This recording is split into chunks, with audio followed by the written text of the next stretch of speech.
الحمدللہ عدد خلقہ ورضا نفسہ وزنت عرشہ ومداد کلماتہ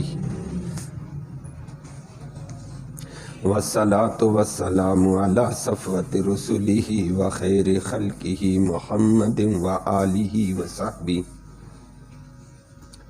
اما بعد فاعوذ باللہ من الشیطان الرجیم بسم اللہ الرحمن الرحیم یا ایہا الذین آمنوا اذکروا نعمت اللہ علیکم اذ ہم قوم ان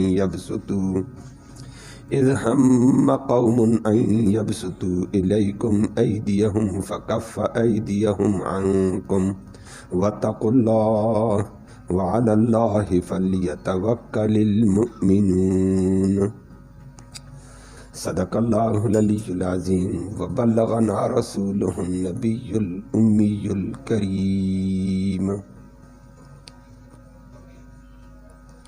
قابل تکریم معزز سامعین کرام، آیت کریمہ میں اللہ رب العالمین نے اپنے وعدوں میں سے ایک وعدے کا ذکر فرمایا ہے۔ سورت کے شروع میں بھی اللہ نے فرمایا تھا کہ وعدے پورے کرو، اور آیت کریمہ نمبر 7 میں بھی فرمایا اللہ کے وعدوں کو پورا کرو۔ آج اللہ نے فرمایا اگر تم اللہ کے وعدے پورے کرو، تقویٰ کرو، توکل کرو گے تو تمہاری اللہ ہر میدان میں مدد اور نصرت کرے گا، تمہارے دشمن کو ناکام اور نامراد کر کے رکھ دے گا۔ اللہ آج یہی کیفیت مسلمانوں کو نصیب فرمائے۔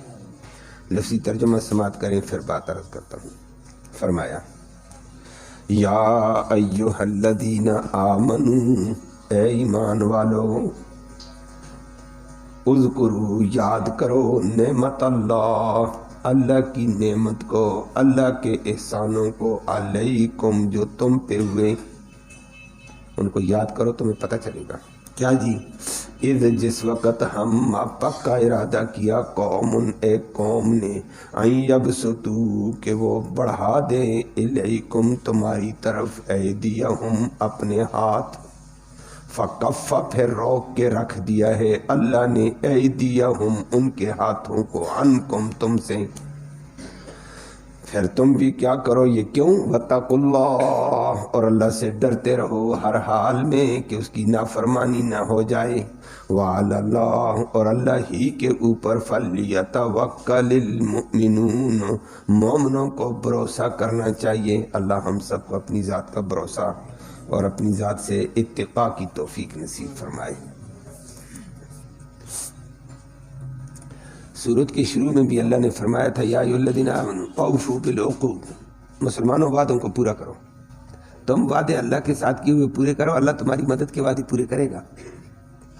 پھر آیت کریمہ نمبر 7 میں اللہ نے فرمایا وَاذْكُرُوا نِعْمَتَ اللَّهِ عَلَيْكُمْ وَمِيثَاقَهُ الَّذِي وَاثَقَكُمْ بِهِ، اللہ کے ان احسانوں کو یاد کرو، ان وعدوں کو یاد کرو جو تم نے اللہ نے تم سے پکے وعدے لیے تھے۔ اور وہ وعدہ لیا تھا کہ اللہ نے فرمایا یہ قرآن دیتا ہوں، یہ احکام دیتا ہوں، بنی اسرائیل کی طرح ٹال مٹول کرو گے، تو تم نے کہا نہ جی، سمعنا واطعنا، ہر حکم سنیں گے، پوری پوری اطاعت کریں۔ فرمایا یہ وعدہ پورا کرو گے کہ اللہ کا حکم سنو اور اس کی پوری اتباع کرو، پھر دیکھو اللہ کی مدد کیسے آتی ہے۔ یہ آیت کریمہ نمبر 7 میں اس کے بعد اللہ نے ایک وعدہ یاد دلایا ہے کہ اللہ کے لیے پھر عدل قائم کرو، حق کی گواہی دو، جھوٹی گواہیاں نہ دینا۔ تفسیر سنی تھی آپ نے۔ آج اللہ نے اسی ضمن میں دوسرے وعدے کی پورا کرنے کا ذکر کیا ہے کہ اللہ کے احسانوں کو یاد کرو، صحیح معنوں میں اللہ کی اطاعت کرو، اللہ کی غیبی مدد آئی، دشمن کے ہاتھ ناکام ہو جائیں گے۔ اللہ، اور اس کے لیے روایت میں آتا ہے نبی کریم صلی اللہ علیہ وسلم اور حضرات صحابہ کرام ایک جہادی مہم پہ تھے، اللہ پہ توکل، اللہ پہ بھروسہ کر کے دین کے غلبے کے لیے جا رہے تھے۔ جہاد شروع تھا کفر سے، نماز کا ٹائم ہو گیا کہ کافروں سے لڑیں یا اللہ کا، وہ بھی جہاد بھی اللہ کا حکم ہے، لیکن اب نماز کا ٹائم آ گیا تو نماز بھی اللہ کا حکم ہے۔ تو وعدہ یہ کیا کہ ہم اللہ کا حکم پورا کریں گے. نبی نے فرمایا صحابہ کرام کو ہم اللہ کا حکم پورا کریں گے. اب جہاد کے ٹائم پر جہاد کیا, اب نماز کا ٹائم, اب نماز پڑھیں گے. کافروں نے تو دوپہر کو کھانے کے لیے وقفہ کیا, چلو ہم کھانا کھاتے ہیں. مسلمانوں نے بڑے آرام سے اپنی نماز پڑھ لی ہے, وعدہ پورا ہو گیا نا. جہاد کے ٹائم پر جہاد تھا, جہاد ہوتے ہوئے بھی نماز پڑھی. اللہ ہمیں بھی یہ توفیق نصیب فرمائے. ہماری مصروفیتیں ختم ہی نہیں ہوتی نماز کے ٹائم پر, کاروبار ہی ختم نہیں ہوتا ہے. صحابہ نے کہا نہیں ختم, آ جاؤ. اللہ کے نبی نے نماز پڑھا دی. ادھر کافروں نے ایک میٹنگ کر دی. انہوں نے کہا اوئے ہم کھانے پہ لگ گئے. یہ مسلمانوں کی ایک عبادت کا ٹائم تھا, اور مسلمان اپنی اس عبادت نماز کو کسی قیمت پہ نہیں چھوڑتے ہیں. بات سچ تھی. تو ہم اگر اس نماز کے دوران مسلمانوں پر حملہ کر دیتے, ہم کامیاب ہو جاتے. ہم سے غلطی ہو گئی ہے. سارے کافر شرمندہ میٹنگ کر رہے ہیں. شیطان بے ایمان انسانی شکل میں وہاں پہنچ گیا. حدیث میں آتا ہے شیطان نے کیا کہا, کہتے چلو ایک بات سے تو ہو گیا, آگے ایک عصر کی نماز ہے, اور وہ عصر کی نماز ان کے نزدیک جان سے, مال سے, اولاد سے, گھر بار سے بھی زیادہ محفوظ ہے. اور واقعتاً حدیث میں آتا ہے عصر کی نماز چھوڑنے والا ایسے ہے, من ترک صلاۃ العصر فکأنما بوتر اہلہ و مالہ. جس نے عصر کی نماز چھوڑ دی وہ یہ سمجھ لے اس کا گھر بار مال تباہ کر دیا گیا, کہ کل اس کو قیامت کے دن اتنا افسوس ہوگا, اتنا مال کے تباہ ہونے پر, گھر کے تباہ ہونے پر, اہل و عیال کے تباہ ہونے پر جیسے افسوس اس کا ہوگا ایسا ہی افسوس اس کو ہوگا. اللہ ہمیں بچائے. لیکن آج مسلمان نادانی میں ہے. تو شیطان نے یہ کہہ دیا, کافر خوش ہو گئے, چلو ٹھیک ہے جی. اللہ اب ظہر کی نماز اللہ کا حکم پورا کیا. اللہ نے فرمایا وعدہ ہے میری اطاعت کرو گے, جیسا میرا حکم آئے گا وہ کرنا ہوگا. ظہر کی نماز میں صحابہ نے وہ حکم پورا کیا. کافروں کی سازش ہے کہ عصر کی نماز میں ایسا حملہ کر کے سبق پڑھائیں گے, ان کو ختم کر دیں گے. اللہ نے کہا اب میرا وعدہ آئے گا. ظہر کی نماز میں تم نے وعدہ پورا کیا, اب میرا وعدہ ہے مدد کا, نصرت کا. میں کافروں کے ہاتھ روک کے رکھ دوں گا. ان کی ہمت کیا ہے تمہارے اوپر ہاتھ چلائے. اللہ شان والیا. عصر کی نماز سے پہلے پہلے صلاۃ خوف نازل ہو گئی. صلاۃ خوف پیچھے صورت نساء میں چلی تھی. صلاۃ خوف آئی, نبی صلی اللہ علیہ وسلم کو فرمایا نبی اپنے صحابہ کے 2 گروپ بنا لو. ایک گروپ دشمن کے مقابلے میں رہے, لڑتا رہے. ایک گروپ آپ کے ساتھ جماعت میں شریک ہو جائے. آپ جب جماعت کرائیں گے 1 رکعت پڑھے گا, رکوع کریں گے, 2 سجدے کریں گے, 2 سجدوں کے درمیان میں اسلحہ بھی اٹھا کر رکھیں. نوبت آئے تو گولی چلا دینا, میں اس نماز کو قبول کروں گا. تیر چلا دینا, میں قبول کروں گا. تلوار چلا دینا, میں نماز قبول کروں گا. 1 رکعت ہو گئی ہے, رکوع سجدے ہو گئے 2. فرمایا ان کو کہو جماعت کا نظام ہے, تم جاؤ دشمن کے مقابلے میں. دشمن کے مقابلے والے آ جائیں جماعت میں. وہ آ کر نبی کریم صلی اللہ علیہ وسلم کے پیچھے 1 رکعت پڑھیں گے, قیام, رکوع, 2 سجدے. تو اب امام صاحب کی کتنی رکعتیں ہو گئیں؟ 2. مقتدی کی ایک جماعت کی بھی 1 رکعت, دوسری جماعت کی بھی 1 رکعت. اس کے بعد نبی کریم صلی اللہ علیہ وسلم تو سلام پھیریں گے. ہر جماعت اپنی اپنی نماز کی 1 رکعت پوری کر لے گا. جماعت بھی سب کو مل گئی, نماز بھی ہو گئی, جہاد بھی ہو رہا ہے. فرمایا کہ یہ آنا جانا مجھے منظور ہے, یہ اسلحہ چلانا مجھے منظور ہے. تم نے ظہر کی نماز میں کمال کر کے دکھائی تھی, اب میری مدد آئے گی. اب دشمن سارے اسلحہ لیس تیار, ابھی یہ نماز کو پڑھتے اب ہم ماریں گے, ابھی یہ نماز کے لیے جائیں گے اب ماریں گے. وہ نماز کے لیے ایک جماعت نے نبی کے ساتھ رکعت پڑھی, وہ چلے گئے دشمن کے مقابلے میں. دشمن کے مقابلے میں آ کر نبی کے ساتھ دوسری رکعت پڑھ گئے, اور کافر دیکھتے رہ گئے. انہوں نے اپنی رکعت پوری کی, انہوں نے آ کر پھر یہ دشمن کے مقابلے میں انہوں نے آ کر اپنی رکعت پوری کر دی. اللہ کہتا ہے چلنا پھرنا مجھے منظور ہے, تم نے میری اطاعت کر کے دکھائی. اور دشمن کے ہاتھ بندے رہ گئے. اوئے ابھی نماز کو جاتے, ابھی ہوتے ہوتے مغرب ہو گئی. صحابہ تابڑ توڑ حملے کر رہے ہیں, کہتے ہیں ایک دوسرے کو پسپا کر کے کہتے ہیں اوئے ہم نے کہا ہے عصر کی نماز آئے گی, حملہ کریں گے. حملہ تو نہ ہو سکا. شیطان آ کر دوبارہ کہنے لگا انسانی شکل میں, گئے انہوں نے اپنی نماز بھی پڑھ لی اور تمہارے ساتھ جہاد بھی کر کے تمہاری پٹائی بھی کر دی. جاؤ. مدد کرنے والا کون؟ اللہ کی یہ مدد آئی ہے. اگر ہم نماز کی پابندی کریں گے تو وہ اللہ ہماری مدد. اللہ نے فرمایا یا ایھا الذین آمنوا, ایمان والو, اذکروا نعمت اللہ, اللہ کے احسان کو ذرا یاد کرو. اللہ کا کیسا احسان تم پہ ہوا.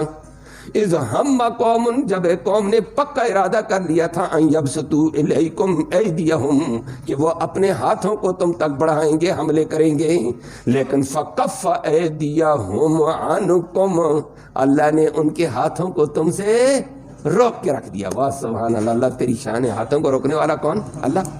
وہ آگے پکے رہ گئے، ان کے اسلحے پکڑے ہوئے ہیں، تیر کمان پکڑے ہوئے، چل ہی نہیں۔ صحابہ ہٹتے ہمارے آگے سے نماز شروع کریں گے تو ماریں گے۔ صحابہ بمباریاں کر رہے ہیں، ان کے اسلحے تھامے ہوئے، نہ جی ابھی نہ مارنا، ابھی یہ سجدے میں جائیں گے تو ماریں گے۔ سجدے بھی ہو گئے، نمازیں بھی ہو گئیں، جہاد بھی ہو گیا۔ واہ سبحان اللہ۔ اللہ کہتا ہے میرا احسان دیکھو، میں نے احسان کیا۔ تو تم اللہ کے احسانوں کو یاد کرو، وعدہ پورا کرنا تمہارا کام ہے، دشمن کے ہاتھ روکنا میرا رب کا کام ہے۔ اللہ آج مسلمان اس پہ آ جائے تو مدد اللہ کی آج بھی آتی ہے۔ وہ اقبال نے اسی کے اوپر کہا ہے رحمہ اللہ، اقبال مرحوم کہا کرتا تھا فضائے بدر پیدا کر، فضائے بدر کے پیدا کر، فرشتے اترتے ہیں آج بھی گردوں سے کتار اندر کتار۔ آج بھی فرشتے آ سکتے ہیں، بدر میں آئے تھے تو آج بھی آئیں گے نا۔ بدر والا فضا تو پیدا کرو۔ ہم اللہ کے وعدے تو پورے کریں، ہم اللہ کے وعدے پورے کرتے نہیں، کہتے ہیں اللہ نے یہ کر دیا، اللہ نے یہ کر دیا۔ تم نے بھی کچھ کرنا ہے نا۔ اللہ ہم سب کو معاف فرما، اپنی نصرت فرما۔ ساتھ اللہ نے آخر میں کیا کہا؟ واتقوا اللہ، ہر حال میں اللہ سے ڈرو کہ اللہ کا حکم نہ ٹوٹے، یہ مدد میری اس وجہ سے آئی ہے۔ یہ نہ کہہ دینا کہ فلاں کی وجہ سے ہونا، آگے دو ضابطے بتا۔ واتقوا اللہ، اللہ سے ڈر کر اللہ کا حکم پورا کرو ہر حال میں، اور باقی دشمن کے پاس اسلحہ زیادہ ہے، دولت زیادہ ہے، تعداد زیادہ ہے، چھوڑو اس بات کو، وعلی اللہ فلیتوکل المؤمنون، مومنوں کو اللہ پہ بھروسہ کرنا چاہیے۔ پھر دیکھو اللہ کی مدد کیسی آتی ہے۔ تو توکل اور تقوی کے دو مضبوط چیزوں کو تم پکڑو، مدد اللہ کی آئے گی، دشمن کا ہاتھ اللہ روک دے گا۔ حدیث میں موجود ہے، دو واقعات اس قسم کے ہیں۔ حافظ ابن کثیر رحمہ اللہ، امام ابن کثیر ایک مفسر قرآن گزرے ہیں بلند پایا، انہوں نے بھی اس واقعے کا ذکر کیا۔ بخاری میں بھی موجود ہے، مسلم شریف میں بھی موجود ہے واقعات۔ نبی کریم صلی اللہ علیہ وسلم ایک جہاد سے واپس آ رہے تھے، چلتے چلتے چلتے چلتے، گرمی ہے، دھوپ ہے، دوپہر کا وقت ہو گیا۔ شریعت نے ہر چیز کا اعتدال بتایا ہے، غلو نہیں بتایا ہے۔ آج ہم کبھی کبھی حد سے باہر نکل جاتے ہیں، دنیا کمانے میں بھی اور چیزوں میں بھی۔ اللہ ہم سب کو ہدایت دے۔ جہاد بھی ہے، شریعت نے کہا جہاد کے ٹائم پر، جہاد آرام کے ٹائم پر، آرام کا حق ہے مسلمانوں کا، بندے کا، انسان کا۔ نبی جہاد سے آتے آتے دوپہر کے وقت نبی کے ذہن میں ہے کہ کہیں صحابہ کو ٹھہراتے ہیں، تھوڑا سا دوپہر کو آرام کر لیں، اس کو قیلولہ کہتے ہیں، دوپہر کا آرام۔ یہ ہمارے نبی کی سنت ہے، اور سنت میں برکت ہوتی ہے۔ لیکن آج کل ہمارا کام ہی الٹا ہو گیا ہے، ہماری دکانیں 11-12 بجے کھلتی ہیں، تو 11-12 بجے کے بعد قیلولہ کہاں سے آیا ہے؟ ہمارا نظام الٹا ہو گیا ہے۔ اللہ ہم سب کو نبی کریم صلی اللہ علیہ وسلم والا اس والا نصیب فرمائے۔ باقی ہیں سرکاری ادارے بھی اپنے 7-8 بجے کھل جاتے ہیں، باقی کام بھی ہوتے ہیں، لیکن اللہ کی رحمت ہے، اللہ والے لوگ ایسی بھی ہیں، کاروباری بھی ایسے ہیں۔ ہم نے دیکھا کہ صبح نماز پڑھی، تھوڑا ذکر کیا، تلاوت کی، جا کر دکان کھول دی، دیکھیں گے اللہ مدد کرے گا۔ ایسے ان میں بھی ہیں۔ ہمارے دینی ادارے بھی ہیں، وہ صبح نماز سحری سے چلتے ہیں، اور 12 بجے جی قیلولہ، 11-11:30 بجے قیلولہ جی ان کے ہاں ہے، ہمارے اداروں میں چلتا ہے۔ جس کی زیادہ مصروفیت تو نہیں چل سکتا ہے، نہیں تو ترتیب ہے۔ تو نبی کریم صلی اللہ علیہ وسلم نے دوپہر کے وقت ایک وادی میں پہنچے، نبی کریم صلی اللہ علیہ وسلم، تو حدیث میں آتا ہے وادی کثیر درختوں والی تھی۔ نبی نے فرمایا بھائی یہاں درخت ہیں، سایہ ہے، ساتھیوں کو یہاں آرام کراتے ہیں۔ دوپہر کا قیلولہ وادی تھی۔ فرمایا حضرات صحابہ کہتے ہیں نا قافلون مع رسول اللہ صلی اللہ علیہ وسلم فَإِذَا هِيَ وَادٍ كَثِيرَةِ الشَّجَرِ، ایک وادی میں پہنچے، درخت اچھے خاصے۔ تو ہم نبی کریم صلی اللہ علیہ وسلم فرمایا پڑاؤ کرو، فنادل، نبی نے بھی پڑاؤ کیا، صحابہ نے بھی پڑاؤ کر دیا، رک گئے۔ اب صحابہ، ایک ترتیب ہوتی تھی، ایک نظم ہوتا ہے، اور اسی نظم کے اندر اللہ نے برکتیں رکھی ہوتی ہیں۔ یہ نہیں ہے بھیڑ چال ہے، اپنا ہی داندہ چلاتے رہیں۔ صحابہ نے کہا بھائی نبی کریم صلی اللہ علیہ وسلم کی کون سی جگہ ہوگی اور ہماری؟ درمیانہ درخت۔ حدیث میں آتا ہے صحابہ کرام نے چنا ہے شجرۃ ذلیلۃ، گنا درخت، گنے سائے والا، ذلیلہ ذل والا، سائے والا درخت۔ تو یا رسول اللہ آپ اس جگہ آرام کریں۔ یہ شجر ذلیلہ سے زیادہ گنے درخت کے نیچے نبی کو صحابہ نے عرض کیا آپ آرام کریں۔ اب صحابہ دائیں بائیں ہو گئے تاکہ دشمن تاک لگا کر نبی کو نقصان نہ دے۔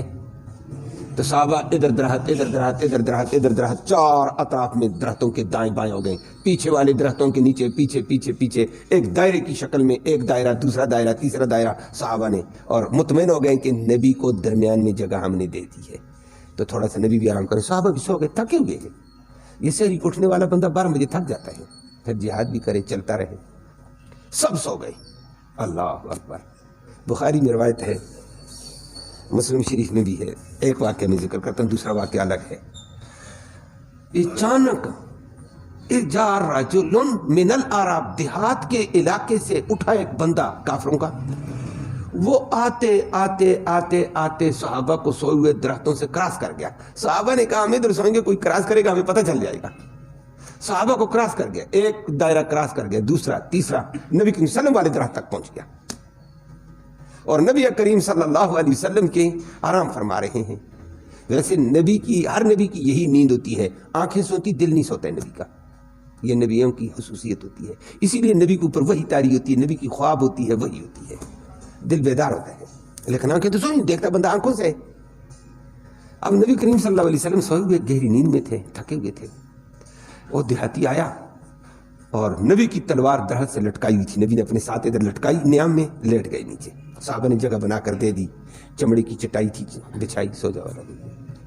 اس نے آرام سے تلوار نکالی، نبی کی تلوار، اسلحہ لے کر نہیں آیا کہ پکڑا جاؤں گا تو مارا جاؤں گا، بغیر اسلحے کے آئے کہ میں ویسے آیا ہوں۔ اب نبی ہی کی تلوار نکالی، فاخترت سیف النبی صلی اللہ علیہ وسلم، نبی کی تلوار نکالی، نبی کے اوپر فصلی علیہ، بالکل نبی جیسے لیٹے ہوئے، نبی کے اوپر سیدھا تلوار لے کر کھڑا، مارنے والا ہے۔ نبی کی آنکھ کھل گئی، وہ مارنے والا۔ نبی اٹھ کر بیٹھ گئے، دیکھا تو اٹھ کر بیٹھے، اس نے تلوار پکڑی تھی، کہا اب نبی سے سوال شروع کیا اس نے، ما یمنعک منی اليوم، آج کے دن تجھے مجھ سے کون بچائے گا؟ سمجھ آئی بات؟ گرفت تلوار اس کے ہاتھ میں، نبی تو بغیر تلوار کے ہے، اور وہ مارنے والا تھا۔ نبی اٹھ گئے ایک دم، اب بھی بیٹھے ہوئے ہیں، وہ کھڑا ہے۔ جب اس نے کہا ما یمنعک منی اليوم، آگے بھی ہم جیسے تو نہیں تھے نا، جن کے دل میں بھی اللہ، زبان میں بھی اللہ، نبی نے فرمایا اللہ، اللہ بچائے گا۔ زبردست صدا دل کی گہرائی سے نبی نے دی ہے، بندہ اسی طرح تلوار رکی ہوئی ہے، آگے نہیں چلا سکا، سونپی ہوئی ہے۔ دوبارہ اس نے کہا میں کہتا ہوں من یمنعک منی اليوم، نبی نے پھر فرمایا اللہ۔ تیسری دفعہ اس نے کہا، نبی نے پھر فرمایا اللہ، اس کے ہاتھ سے تلوار گر گئی، تلوار گری۔ فاخذ النبی صلی اللہ علیہ وسلم سیفا، نبی نے اپنی تلوار پکڑ لی ہے۔ اب نبی کریم صلی اللہ علیہ وسلم نے تلوار پکڑی، بندہ تو پاس ہے، اور یہ باتیں ہو رہی تھیں ادھر سے ادھر، نبی کا اللہ کا لفظ سنا، صحابہ بھی جاگ گئے، تلوار نبی نے پکڑی، نبی نے فرمایا اب تو بتا من یمنعک منی، مجھ سے تجھے کون بچائے گا؟ اس کا یقین اللہ والا تو نہیں تھا، اس نے کہا کن خیر آخذ، اچھی تلوار پکڑنے والوں میں سو جا۔ جو بندے اچھے ہوتے ہیں نا، ان کے ہاتھ میں تلوار پکڑی جائے تو اچھا کام کیا کرتے ہیں، ظلم نہیں کرتے ہیں۔ کن خیر آخذ، نبی نے فرمایا بتا تجھے کون بچائے گا؟ بیٹھ جاؤ، بیٹھ گیا، وہ بتا کون بچائے گا؟ کہتا کن خیر آخذ، بس یہی کہتا رہا۔ صحابہ دوڑ کر آ گئے، عمر نے اپنی تلوار کھینچی، یہ اس منافق اور دجال آ گیا، یہ تو جاسوس میرے نبی کو مارنے والا تھا، میں گردن ماروں۔ نبی نے فرمایا نہ عمر، اللہ رسلک، ٹھہر ابھی ٹھہرو، کوئی بات نہیں ہے، بندہ بیٹھا ہوا ہے۔ اور نبی کریم صلی اللہ علیہ وسلم نے پھر صحابہ کو حکم دیا بھائی بیٹھ جاؤ، آپ گرفتار ہیں، گرفتار کر دیا، جاسوس تھا، جاسوس کو گرفتار کیا جاتا ہے۔ اور پھر تو یہ تو قاتل تھا، اقدام قتل، یہ تو قتل کا تھا۔ نبی کریم صلی اللہ علیہ وسلم نے بٹھا دیا، صحابہ کو کہا بھائی نماز کا ٹائم ہو گیا، نماز پڑھو، ہمارے ذمہ اللہ کا حکم پورا کرنا، اللہ کا کام ہے ہمارا دفاع کرنا۔ نبی کریم صلی اللہ علیہ وسلم نے نماز پڑھی، صحابہ وضو کر رہے ہیں، یہ دیکھ رہا ہے، یہ قیدی ہے، اب بندہ ہوا ہے، لیکن نبی نے اسے انتقام نہیں دیا، وہ خیر آخذ ہو گئے، بیٹھا ہوا دیکھ رہا۔ صحابہ نے جلال شلال دکھایا، یہ تو ہمارے نبی کو ہمارے سے سوئے ہوئے قتل کر دیتا، یہ ہوتا ہے، اس کو ہم نہیں چھوڑتے ہیں، یہ ایسا یہ ایسا۔ نبی نے فرمایا ٹھہرو ٹھہرو، ٹھہراؤ کرتے کرتے نماز، صحابہ وضو کر رہے ہیں، مسواک کر رہے ہیں، نبی کی اطاعت میں کیسے چلتے، اشاروں پر چل رہے ہیں نبی کے۔ آئے جماعت ہوئی، نماز پڑھی، نبی کریم صلی اللہ علیہ وسلم نے نماز کے بعد کہا قیدی ہے، پتہ نہیں کس وقت اس نے کھانا کھایا ہوگا، جس کے پاس کھانا ہے اس کو لاؤ، اس کو کھانا کھلاتے ہیں۔ تو جو یہ کھانے تھے صحابہ کے، جہاد میں ایسے ہوتا ہے، اس کو کھانا کھلایا، پانی پلایا، سارے کام کر کے نبی کریم صلی اللہ علیہ وسلم اب بتا کیا ارادہ ہے تیرا؟ اس نے کہا میں یہی کہوں گا. سارا حالات دیکھ چکا تھا, نبی کے اخلاق دیکھ چکا, صحابہ کے دیکھ چکا, صحابہ کی غلامی دیکھ چکا. اور اسی دوران نا جس وقت نبی کریم صلی اللہ علیہ وسلم, انسان ہے کبھی تھوک آ جاتے ہیں, تھوک جاتے ہیں, جب تھوکا نا صحابہ دوڑ کر آگے ہاتھ کیا ہے اور ایک صحابی کے ہاتھ پر لگا, اس نے ایسے مل کر اپنے چہرے پر, دوسرے صحابی نے اس کے اوپر اپنا ہاتھ ملا, تیسرے نے اس کے اوپر اپنا ہاتھ ملا, چوتھے نے اس کے اوپر ہاتھ ملا اور اپنے اوپر ملتے چلے گئے برکت کے لیے. یہ تماشا دیکھ رہا تھا. اس نے سارا تماشا دیکھا, نماز کے بعد اس کو کھانے شانے کھلایا, کہا کیا ارادہ ہے تیرا؟ اس نے کہا بہترین آدمی رہو بس. نبی نے کہا چھوڑ دو اس کو. یہ تھا غورس بن حارث. نبی نے کہا چھوڑ دو. چھوڑ دیا. وہ گیا, جا کر ساری کاروائی اپنے قوم کو بتائی, دیہات والوں کو بتائی, بھائی میں ایسے بندے کے پاس گیا, میرے ہاتھ ایسے بندے تھے, ایسے بندے گئے تھے, مجھ سے کاروائی نہ ہو سکی.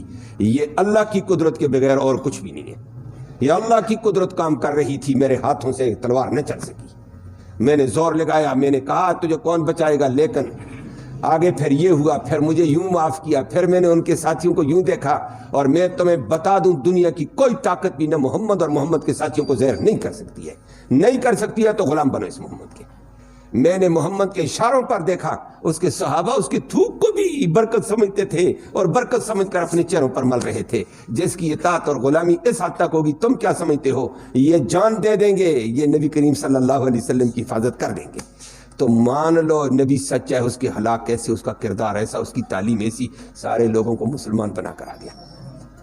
اللہ نے ذکر کر کے فرمایا مسلمانوں تم اللہ کا حکم پورا کرو, اللہ تمہارے یہاں مدد کر دے گا. لیکن مدد تو اللہ کی آئی نہیں. فرمایا یا ایھا الذین آمنوا اذکروا نعمت اللہ, او ایمان والو اللہ کے احسان کو ذرا یاد کرو. علیکم تم پہ ہوا تھا, اذ ہم قوم, پوری قوم نے پکے ارادے کیے تھے, یبسطوا الیکم ایدیہم, کہ وہ اپنے ہاتھوں کو تم تک بچائے, فکف ایدیہم عنکم, اللہ نے ان کے ہاتھوں کو تم سے روک دیا, ان کے ہاتھ ہی نہیں چلے, پکڑے گئے. اور یہ اللہ, واتقوا اللہ, ہر حال میں اللہ سے ڈرو, وعلی اللہ فلیتوکل المؤمنون, بھروسہ رب پہ کرو, وہ غیب سے کام بنا کر دکھائے گا. اللہ ہمیں اپنی اطاعت کی توفیق نصیب فرمائے. اللہم صلی وسلم